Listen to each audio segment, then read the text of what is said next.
que tu acclames le Seigneur.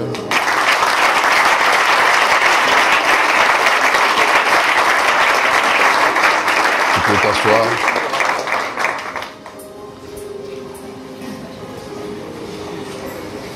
Je voudrais vous saluer dans le nom de notre Seigneur Jésus-Christ. Je voudrais dire merci au frère Stéphane, un aîné dans la foi. Je voudrais aussi saluer ta présence. Tu as bien fait d'être ici. Et je sais qu'à la sortie de ce temps, tu vas retenir quelque chose de positif pour la gloire de Dieu. L'ordre, la discipline, l'organisation pour vivre le miracle. Je voudrais nous dire que peut-être que tu ne l'as pas encore perçu, mais ce monde ne peut plus fonctionner avec les vauriens. Donc peut-être que tu n'as pas encore perçu. Parce que ça arrive, il y a des gens qui n'ont pas la lecture des choses. La bonne lecture des choses.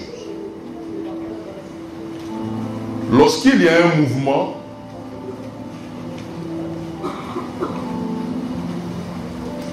bon, comme c'est mon vieux, sinon Ndri ça va être Y. Je tiens à ça. Pour toi ça va être I. Pour moi c'est Y. Alléluia. Alléluia. Comme je le disais tout à l'heure, et c'est central, frères et sœurs, le monde d'aujourd'hui ne peut plus fonctionner avec les vauriens. Il faut écrire ça. C'est-à-dire, si tu as oublié tout le message que je t'ai donné, à la sortie d'ici, si on te demande qu'est-ce que le prédicateur Ndri Claver a dit, tu dis à la personne que toute son intervention, c'était de me faire comprendre que le monde d'aujourd'hui ne peut plus fonctionner avec des vauriens. Alléluia. Alléluia. Le temps où on acceptait les passables, c'est fini. Donc tu peux imaginer ceux qui sont en dessin. C'est fini. Peut-être que tu ne l'as pas encore perçu. Mais les enfants de maintenant, les parents qui ont compris, les enfants de maintenant, dès l'âge de 7 ans, il est capable de te parler couramment l'anglais. Là où il fallait attendre la 6e pour que tu apprennes good morning.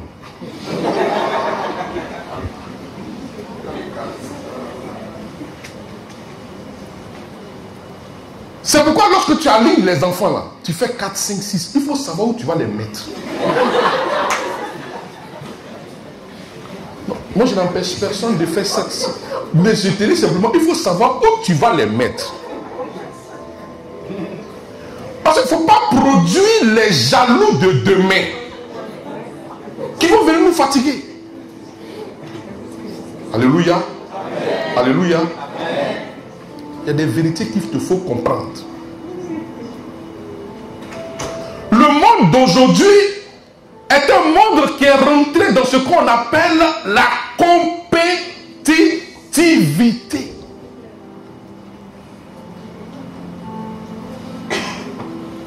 À tous les niveaux. Les Ivoiriens ont ce langage-là, mais ils ne comprennent pas. C'est-à-dire ils ne spiritualisent pas ce langage. Ils disent, qui va se négliger? Mais il faut spiritualiser ça.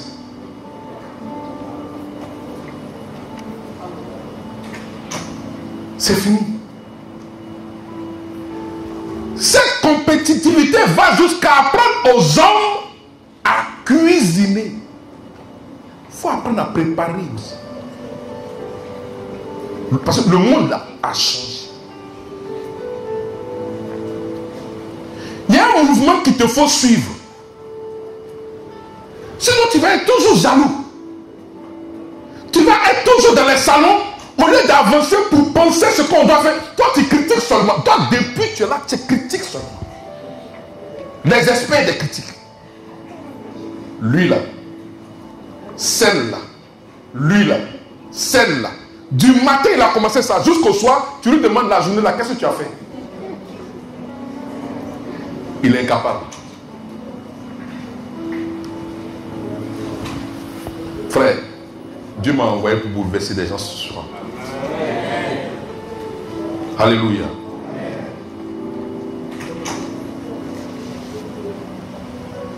C'est un beau message. C'est Dieu qui t'a inspiré ça. L'ordre, la discipline, l'organisation. Les chrétiens doivent comprendre une chose. Qu'il y a une part pour Dieu et puis il y a une part pour toi.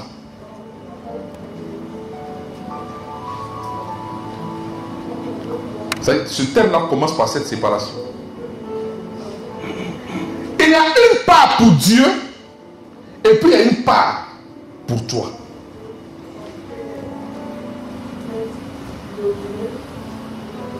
Parce qu'il y a des gens qui pensent que on prie partout. À tout moment, on prie. On dit, va chercher travail. Tu es dans la maison, tu pries.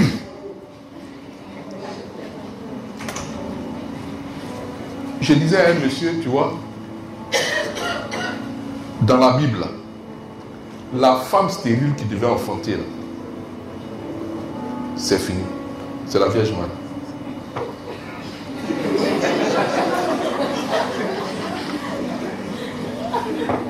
Alléluia. Donc, quand il y a une prophétie d'enfantement de ta femme là, l'ange Gabriel va plus venir.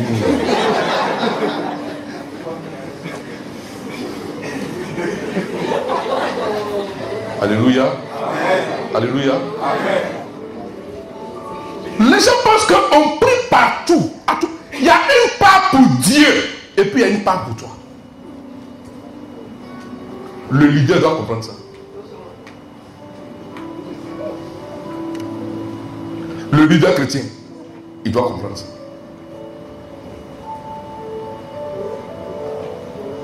C'est-à-dire, j'ai décidé, c'est-à-dire l'enseignement va fonctionner sous forme de principe et puis tu vas retenir ça.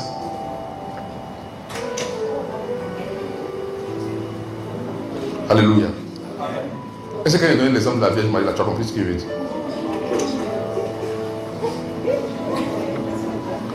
C'est-à-dire, s'il y a une prophétie sur ta vie, la vie de ton épouse, pour dire qu'elle ne va pas être stérile, il y a un temps qui est déjà connu, qu'on appelle le temps favorable dans le cycle d'une femme.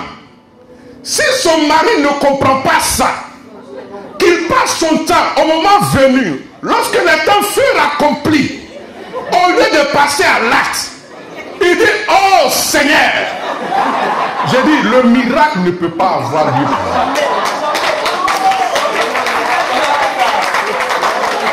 Alléluia. Alléluia. Il y a un temps pour, c'est-à-dire, il faut séparer les choses. Les chrétiens confondent tout. Il y a un temps pour la prière. Il y a un temps pour l'action.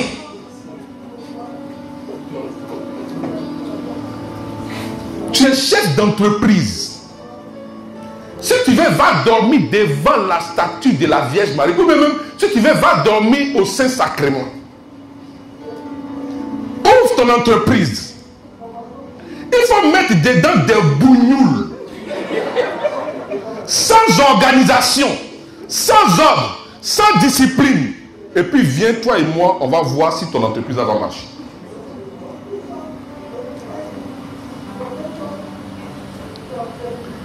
Il y a un temps pour chaque chose. Alléluia. Alléluia. L'ordre, la discipline, l'organisation. Lorsqu'on parle d'ordre, on parle de discipline et on parle d'organisation. Cela veut dire que l'homme se met maintenant en toute responsabilité en face de l'histoire, de son histoire, après avoir prié son Dieu.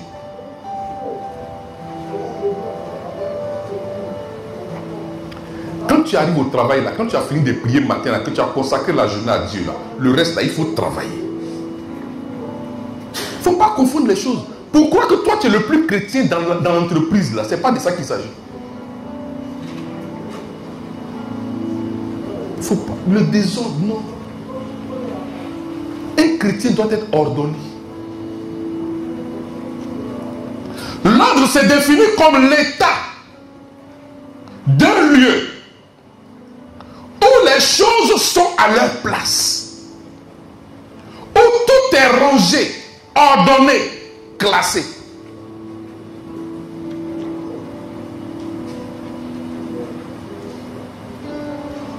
L'état d'un lieu où les choses sont à leur place, où tout est rangé, ordonné et classé.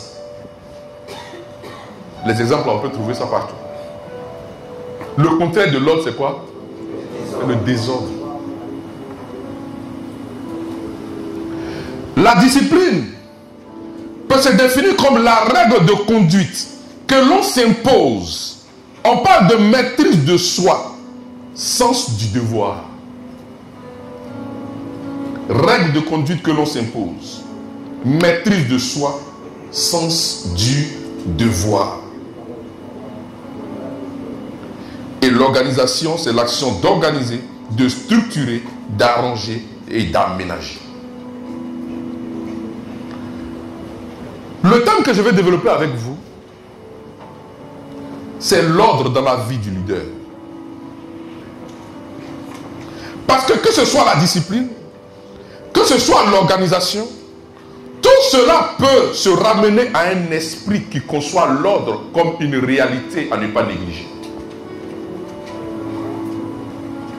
Alléluia. Le premier point que je vais développer avec vous, c'est sans l'ordre, il ne peut y avoir de leader.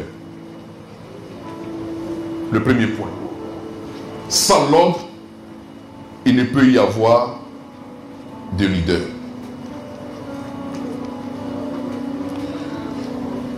Nous allons prendre nos Bibles. Je pense que ce sont des chrétiens, ce sont des leaders chrétiens, non? Hein? C'est ça, non? C'est vrai qu'il peut y avoir parmi nous les autres, tout ça, mais il faut respecter, hein, la base, quoi. N'est-ce pas? Hein? Il faut respecter la base. Est-ce qu'il y a des musulmans ici? Vous pouvez lever la main? Hein? Il y a une musulmane, il y a un musulman, non? Il n'y a pas? Vous aussi, comment vous faites depuis qu'il n'y a pas de musulmans ici? Sinon, habituellement. Ok. Nous allons prendre 1 Corinthiens, chapitre 14, verset 33.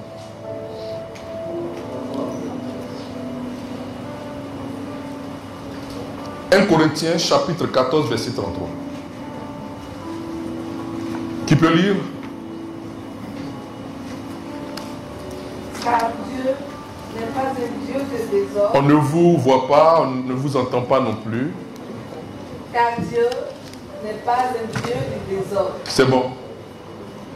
C'est la partie là seulement qui m'intéresse. Car Dieu n'est pas un Dieu de désordre. C'est-à-dire, il faut comprendre que l'ordre caractérise tout leader. Si vous voulez suivre quelqu'un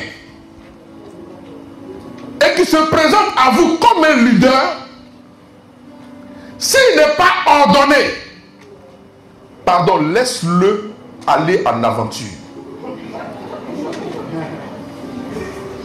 Si tu es dans une entreprise et que le patron qui est là n'est pas ordonné, il prend l'argent de la caisse pour acheter ses voitures personnelles et les voitures de ses maîtresses il faut commencer à déposer tes dossiers ailleurs.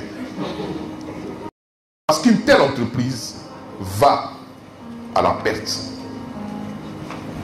Il n'y a pas de leader sans ordre. Ce n'est pas possible. Ceux qui ont créé des entreprises, les conducteurs d'hommes, ce sont des personnes qui sont ordonnées. Parce que justement, Dieu qui les a créés est un Dieu d'ordre. Il est ordonné. Celui qui t'a créé et qui a décidé que toi, c'est-à-dire toi et moi, nous devions être les administrateurs, les gestionnaires de ces biens ici-bas. Ce Dieu-là est un Dieu d'ordre.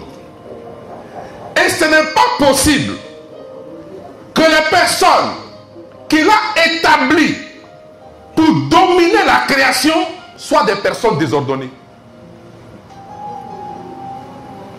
Autrement dit, tu n'es pas Dieu, petit d, c'est-à-dire image et ressemblance de ton Créateur. Et ça, l'ordre, c'est dans tous les domaines d'activité. Que ce soit sur le plan spirituel, sur le plan professionnel, sur le plan familial, vous ne pouvez pas être un bon leader si vous n'avez pas l'ordre comme qualité première. Un homme qui se réveille le matin et qui ne connaît pas son programme et qui suit les gens, c'est-à-dire lui, il attend le coup de fil pour établir son programme, il ne peut pas être un leader.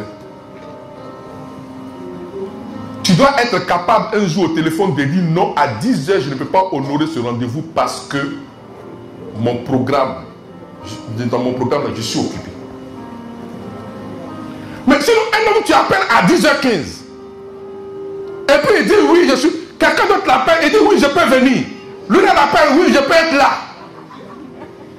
Il ne peut pas être un leader.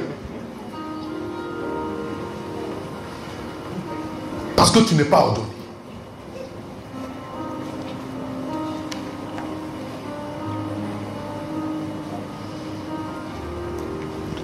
Jésus-Christ, qui rend visible ce Dieu créateur de toutes choses, nous enseigne cette réalité d'ordre. Dans le verset 4 du livre de Jean, chapitre 2, lorsqu'il dit « Mon heure n'est pas encore arrivée ». Mon heure n'est pas encore arrivée. Un leader doit se caractériser par la vertu de l'opportunité. Quand il veut faire une affaire, il doit sonder. Il doit sonder. Pour savoir si ce qu'il veut faire, ça lui trouve le moment favorable maintenant. D'autres parleraient de quoi? De Kairos. Le temps favorable. Nous voulons être des leaders. Il y a des gens qui disent, écoutez, moi, je ne vais pas être leader. Ils n'ont pas créé leur affaire, moi, je vais m'asseoir dedans. Le jour où l'entreprise tombe, là, nous tous on tombe. Le jour, pour eux, c'est facile. Mais si tu veux être un leader, et puis de toute façon, même si tu refuses ça, un père de famille, même, déjà, il doit avoir les qualités du leader. Déjà là, tu dois être ordonné. Quand tu sors du travail là, il faut savoir que tu dois aller à la maison pour aller apprendre les études de tes enfants là. Tu dois aller là-bas à la maison, t'asseoir et puis dire à ton fils, est-ce que tu as bien appris ta leçon? Tout ça, tu dois. Toi, tu attends à la veille des examens, quand l'enfant ne connaît pas 2 plus 2, et puis tu le gifles. Oui, il y a des parents comme ça. Ils pensent que tout vient par miracle. Aucun enfant n'est bête. Mais un enfant laissé à lui-même, il arrive le soir, quand il a fini de manger, c'est lui qui commande. C'est que tant que la télécommande est dans sa main là, tant que lui ne décide pas que vous pouvez regarder le journal là, il est sur ces films là. Et puis après, il dort dans le fauteuil et puis on vient soulever Papitou pour le mettre dans la chambre. Il ne travaille pas. Et puis après, on veut les miracles. Tu es énervé. L'enfant n'a pas eu son examen. C'est toi-même qui n'as pas eu ton examen. Toi, tu es responsable. Alléluia. L'ordre. Être ordonné. Savoir le temps favorable. Ne jamais arriver avant l'heure. Ne jamais partir après l'heure. Ça veut dire ce que ça veut dire. Il ne faut pas dire non qu'au travail là-bas on a dit c'est 18h, donc moi 18h l'heure arrivée. Maître me dit enseigner là-bas là, oui mon ami prends tes trucs là, on va partir. Ce n'est pas de ça qu'il s'agit. Je vais t'expliquer. Cela veut dire que dans la spiritualité du leader, je dois comprendre d'abord les tâches que j'ai à faire et savoir quand est-ce que je les accomplis. Mais le tout, que je ne sois jamais en retard sur le temps qui a été déterminé afin que cette tâche soit déposée. C'est ce que ça veut dire. Vous savez, quand on était encore au collège, mes amis disaient que à un moment donné, ils ont compris qu'il ne fallait pas me suivre en fait. Ils disent non, lui là, il ne faut pas le suivre. C'est un traître. On s'amusait avec, et puis c'est après que j'ai compris que sans être allé dans une école de formation, Dieu avait fait grâce.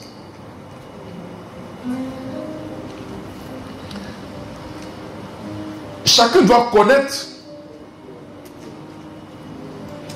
sa capacité de rétention par rapport en fait au type de mémoire développé en lui. Vous savez ça? Vous connaissez, il y a plusieurs types de mémoire. Hein? Je vais parler par exemple de la mémoire auditive et la mémoire visuelle. Il y a des gens qui ont une mémoire visuelle très développée. De telle sorte que lui, pour pouvoir mémoriser les choses, il lui faut lire pour mémoriser. Il faut voir pour mémoriser. Une telle personne qui vient aux études, lorsque le professeur fait le schéma, parce qu'il a une mémoire visuelle, il capte déjà cette image, il a déjà compris son cours. Mais lui, il doit comprendre que s'il n'est pas au cours, ce sera très difficile pour lui de comprendre les choses. Il y a un autre qui a une mémoire auditive. Alléluia. Lui là. Non, plutôt c'est l'autre qui lui peut sécher des coups. Mais il suffit de lire le coup. Mais là, la mémoire auditive, lui doit être là. Quand le professeur parle, il comprend les explications du professeur. Quand il sort, ces deux personnes-là ont des attitudes différentes. Et moi, j'ai une mémoire visuelle. C'est-à-dire, je peux ne pas être au cours. Mais ce que tu as fait là, quand j'ai copié, que j'ai lu, c'est fini. Donc, il ne faut pas faire comme moi. Toi, tu as une mémoire auditive. Tu veux marcher avec moi. On marche ensemble, il n'y a pas de problème. Mais les résultats là, ça se constate. Maintenant, on dit non, je suis un traître. Ça, c'est un. De deux, j'étudie toujours la nuit. C'est là que ça rentre bien. Donc, dans la journée là, au moment où on se promène, mais quand je rentre là, comme je sais que moi c'est la nuit, j'étudie là. J'étudie la nuit. Et puis toi, tu ne me vois pas. Donc, dans la journée là, on marche ensemble.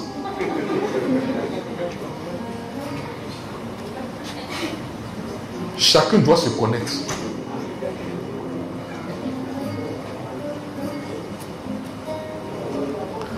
À mon maître de stage, qui voulait m'embrigader comme, je ne sais pas, un étudiant, j'ai fait comprendre que je n'aime pas trop rester, tu vois, dans un carcan. Que moi, mon inspiration vient à tout moment. Donc, je peux être à la plage et puis travailler. Que toi et moi, ce qu'on doit conclure, c'est plutôt mes résultats. Parce que si tu veux que je sois toujours au bureau là, ce que je vais produire là, tu seras déçu. Et puis il a compris ça. Et puis il ne me voit jamais au bureau. Et puis il a toujours ses résultats. Chacun doit se connaître. Alléluia. Alléluia. Il y a un temps pour toutes choses. Aucun leader ne peut produire véritablement sans cette qualité.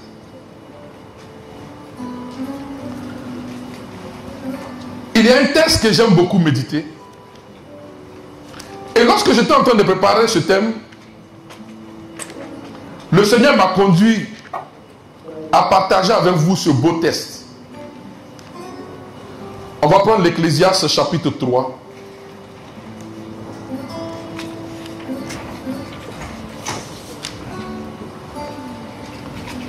Verset 1 à verset 8.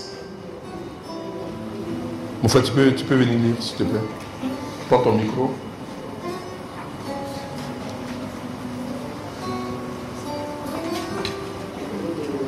C'est là. Non, non, ça arrive. On lui ramène le micro. On va bien suivre. Ça.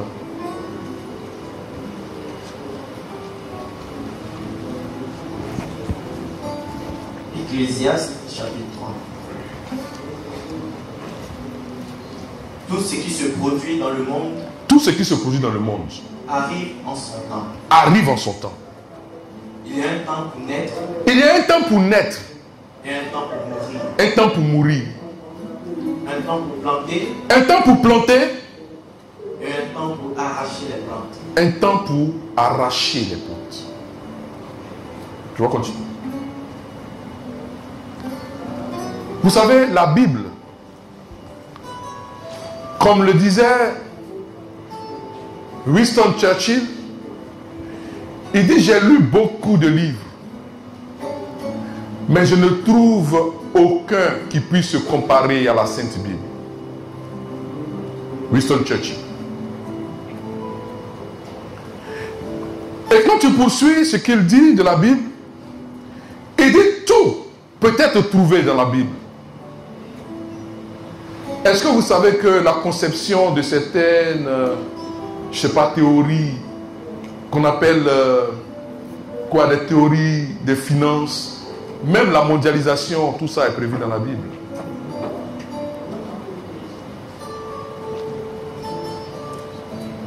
Le capitalisme a été trouvé dans la Bible.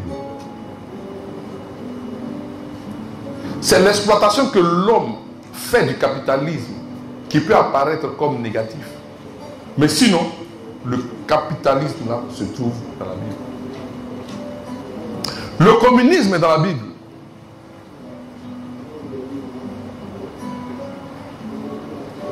Les apôtres, des premiers instants, mettaient tout en commun et distribuaient tout.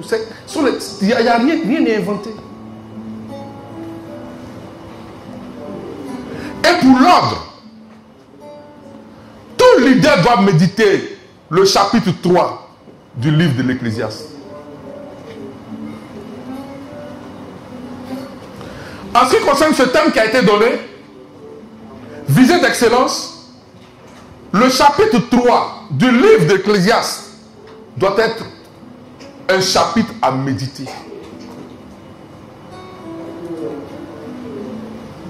Parce que tu dois comprendre qu'il y a un temps pour tout. Le leader qui ne comprend pas ça, il ne peut pas produire. Tout à l'heure, lorsque j'étais en train de dire qu'il y a une part pour le miracle et puis une part pour toi, il y a beaucoup d'hommes qui riaient. Mes frères, vous pouvez par la grâce de Dieu avoir une promotion, une ouverture quelque part. Ça, c'est une grâce de Dieu. N'est-ce pas? Il va falloir mériter maintenant cette place. C'est pas le travail. C'est pas le travail. C'est pourquoi j'ai dit, ce n'est pas, on ne prie pas à tout moment. On te donne un dossier, tu vas déposer le dossier devant la Vierge Marie pour faire au rosaire. Non, ça ne marche pas. Je vous donne ces exemples, pourquoi? Parce que ce sont des choses que nous vivons en tant que responsables d'entreprise. J'ai une stagiaire qui pensait pouvoir me séduire parce qu'on lui avait dit que j'étais un berger. Elle pensait que comme elle allait beaucoup prier, j'allais être très séduit. Tu vois? Pour dire que celle-là, vraiment, elle me... Non, celle-là... Je l'ai appelée un matin. Après lui avoir donné 2 dossiers, qu'elle n'a pas fini dans le temps, je l'ai appelée.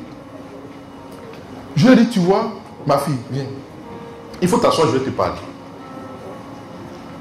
Dans la vie, là, il y a un temps pour tout. Elle avait écarquillé ses yeux comme ça pour me regarder. J'ai dit, il y a un temps pour prier. Et puis, il y a un temps pour travailler. Mais à chaque fois que je rentre dans ton bureau là-bas, là, ta tête est baissée. Et puis, je vois la Bible devant toi. Mais il dit, oh, tu veux être sœur? Mais il y a couvent, le couvent.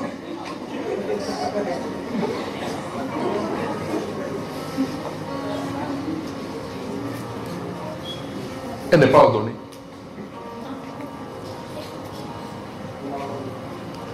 Un chrétien doit être capable, lorsqu'il est au travail, quand tu l'appelles, il va te dire, quand tu commences à aborder un sujet, si ce n'est pas urgent, il peut te dire, est-ce qu'on peut attendre après 18 heures?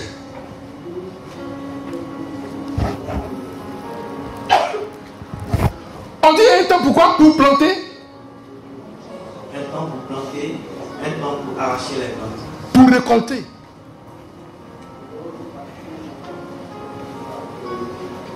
Le leader qui n'a pas compris ça, là, il ne peut, c'est même pas possible.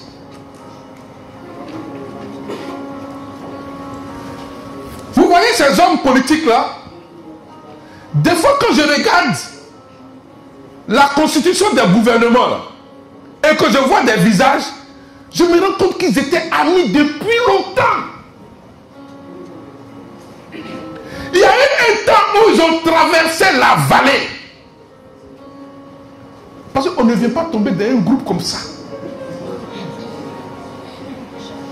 Il y a un temps où on partage des choses. On marche ensemble. Et puis après, on récolte ensemble. Parce qu'on a sémé ensemble. Parce que les femmes qui rentrent dans la maison où tout est déjà préparé.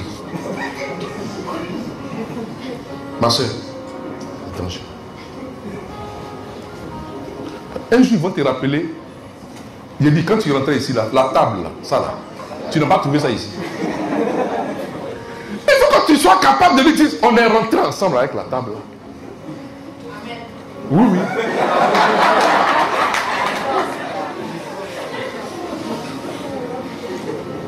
Un leader ne doit pas être un usurpateur. Un leader, il ne doit pas être un usurpateur. Sinon, ça va le rattraper. Il doit savoir où tout a commencé. Il a une claire vision de ce qui doit advenir.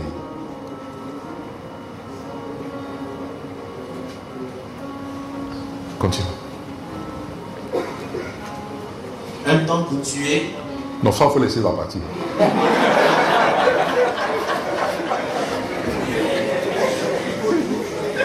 Ouais, il n'a qu'à laisser la partie.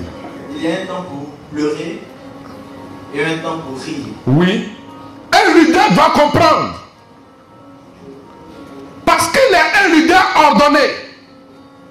Lorsqu'il traverse des difficultés, il doit savoir que dans la marche du leader, il y a un temps pour pleurer. Mais il doit aussi comprendre qu'il y a un temps où il va rire. Un leader doit être ainsi formé. Un leader qui voit que son entreprise commence à faire des... Et puis il dit, oh non, non, non, ça là, fermez, fermez, fermez, c'est pas un leader.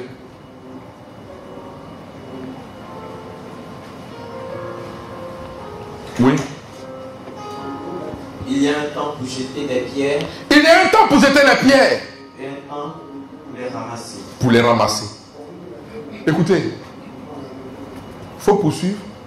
Tu sais, il y a une partie là. Il y a un temps pour aimer et puis un temps pour haïr là. Il y a un temps pour aimer. Oui. Et un temps pour haïr. Voilà, après tu as remonté ici. Je vais expliquer ça. Dans l'ordre, un leader doit aussi comprendre que la dame avec qui j'ai souri là, quand elle ne... C'est-à-dire, dans l'entreprise là, elle ne produit plus là. Il doit lui dire pardon, il faut partir. Savoir licencier. Il y a un temps pour aimer et puis il y a un temps pour haïr. Le leader doit cumuler tout ça.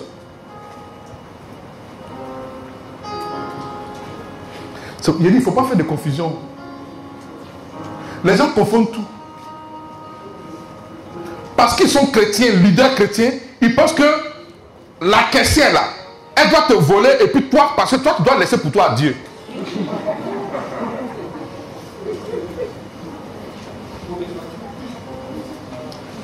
Non, il ne faut pas confondre les choses. Ma soeur, les chrétiens confondent les choses.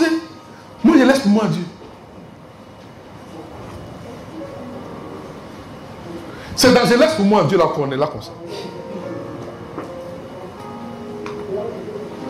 Si tu es un salarié, que tu as été injustement licencié, il ne faut pas laisser pour toi Dieu. Il doit te payer. Il doit te payer. Tes dommages intérêts, il doit te payer.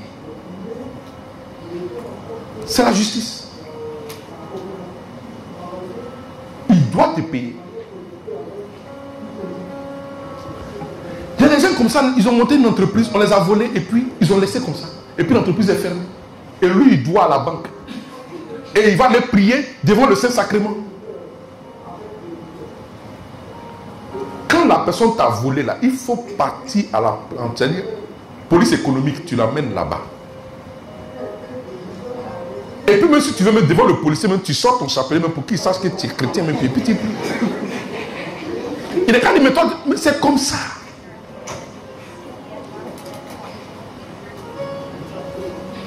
Ça c'est l'ordre. Il faut être ordonné. Ceux qui viennent vers toi là doivent comprendre où est-ce qu'ils peuvent aller. Et puis dans ça là, dans ce mouvement là, ils doivent savoir avec lui là, il y a une limite à ne pas franchir. Mais toi, on s'amuse avec toi dans tout. Alléluia. C'est bon. Il y a un temps pour conserver et puis il y a un temps pour déchirer.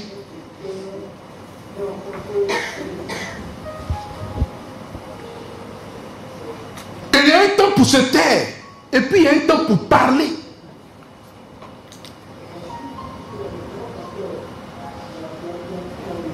Ce passage de l'Ecclésiaste nourrit en fait ma vie spirituelle. Et pour ne pas te cacher, c'est un passage que je médite régulièrement. Parce que lorsque je dois insérer mes actions dans un temps, je demande toujours au Seigneur de m'éclairer à partir de cette méditation. leader doit être ordonné. Il doit savoir quand est-ce qu'il doit parler. Il doit savoir quand est-ce qu'il doit se taire. Sinon, tu n'es pas leader.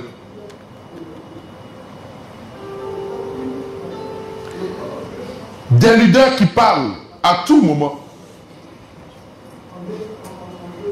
Des leaders qui ne savent pas le temps de parole et le temps du silence ne sont pas faits pour régner. Regardez même en entreprise. Quand vous avez un responsable qui ne sait pas à quel moment faire usage de ce qu'on appelle l'autorité, il devient banal.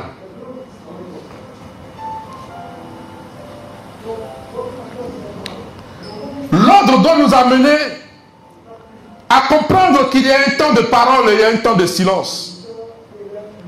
Il y a un temps pour se couvrir de silence, pour développer ce qu'on appelle le temps du mystère du leader.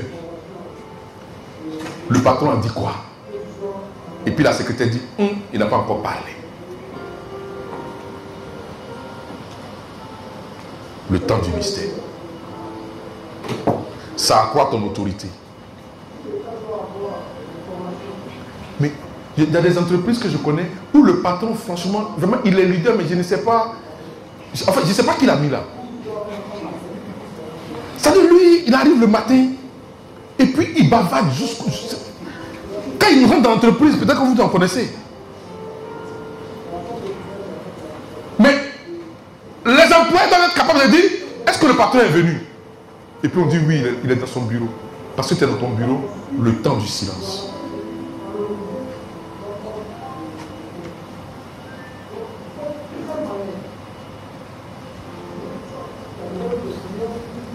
Il y a une chose fondamentale que je voudrais développer avec vous pour terminer. C'est le rapport que vous avez avec vos collaborateurs proches, c'est-à-dire le choix des hommes.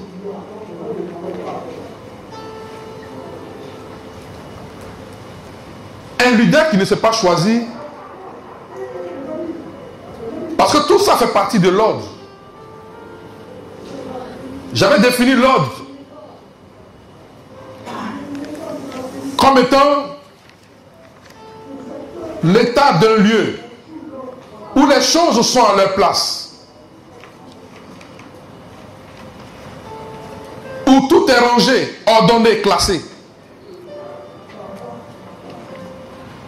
Le Seigneur Jésus-Christ, en tant que leader, il a fait le choix des 12 apôtres. Et ce choix-là caractérise l'ordre qui règne en lui. Nous avons un Dieu d'ordre et non un Dieu du désordre. Les personnes qui doivent accompagner notre entreprise, même entreprise familiale, je veux dire, en qualifiant la cellule familiale d'entreprise, la femme avec qui tu dois marcher, ou bien l'homme avec qui tu dois être, il faut bien choisir.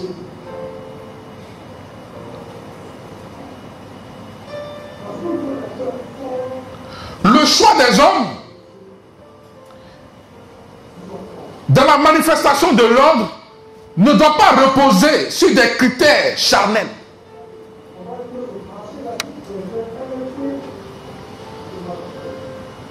Je ne regarde pas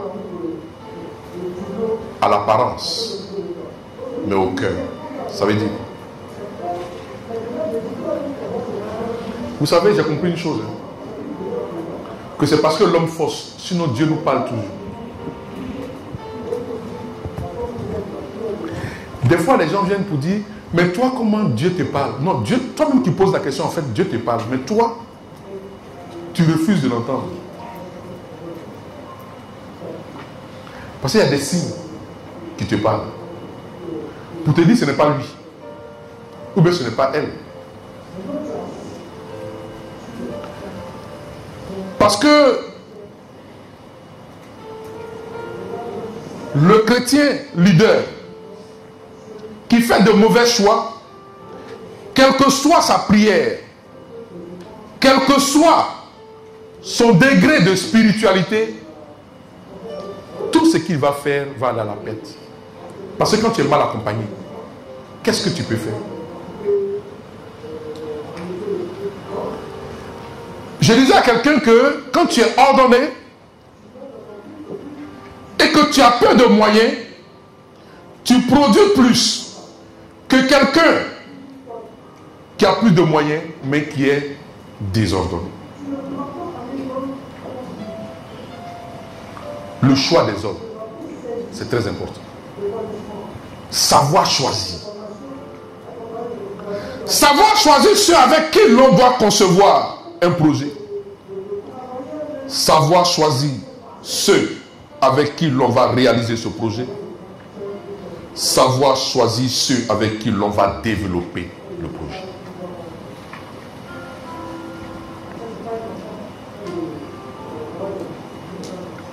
Et le Christ a su choisir ses apôtres.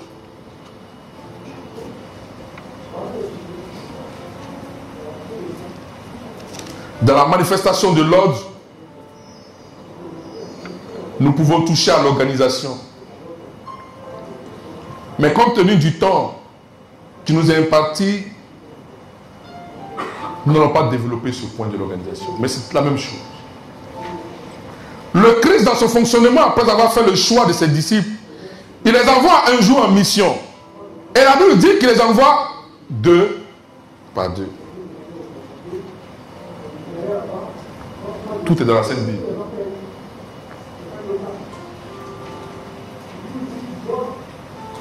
Ce que je voudrais nous faire comprendre cet après-midi, autour du thème « L'ordre, la discipline, l'organisation pour vivre le miracle », c'était de nous faire dire et comprendre en même temps qu'il ne peut y avoir de leader sans l'ordre. C'est dans l'ordre qu'un leader conçoit. C'est dans l'ordre qu'un leader réalise. Et c'est dans l'ordre qu'un leader développe tout projet. Tout ce qui se conçoit et qui n'a pas pour assise l'ordre est appelé à disparaître. Car l'ordre, je pousse l'autocuidance à dire l'autre nom de Dieu, puisque Dieu n'est pas un Dieu du désordre, est le ciment de toute action du leader. Que ce soit dans la vie familiale, dans la vie professionnelle ou dans la vie spirituelle, sur le plan spirituel, tout leader doit avoir ce ciment entre les mains pour les déposer à ses pieds. Et c'est sur ce fondement solide, comme je l'ai dit tout à l'heure, l'autre nom, l'autre qualité de Dieu, qu'il peut faire des progrès et accomplir des miracles. Il y a la part de Dieu. Et dans l'ordre, on doit trouver ici l'expression de l'agir en fait de l'homme.